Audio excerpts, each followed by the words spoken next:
wàhálà lọ́sùn.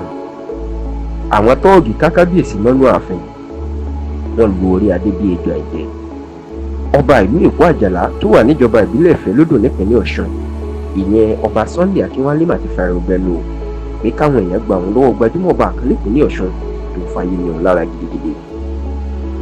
Bó tilẹ̀ jẹ́ pé Kábíyèsí kò dárúkọ gbajúmọ̀ ọba náà, ṣùgbọ́n tó ní ọba táwọn wúyẹ rán àwọn tọ́ọ̀gì sí òun ní ààfin tí wọ́n sì lu òun nílùkulù bí ejò àìjẹ.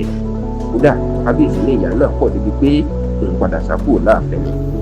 Gẹ́gẹ́ bí ọba Sunday Akínwálé ṣe ṣàlàyé, ó ní ó ti pẹ́ tí ọba ńlá tí ìlú ẹ̀ kò jìnnà sí àdúgbò òun náà tó ti ń fàyè ní òun lára o.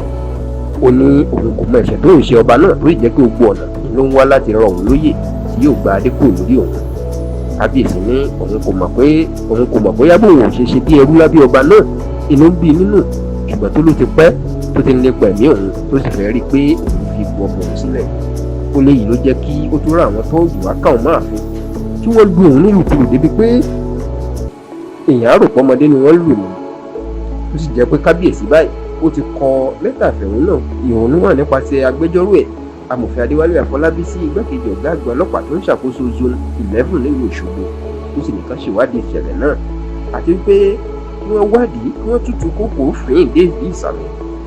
Èyí tó fà á tí gbajúmọ̀ ọba yìí tó fi ń lépa ẹ̀mí òun tó fi di pé òun rán àwọn tọ́ọ̀gì sáàfin jẹ́ fẹ́ lu odidi orí adé nílùkulù.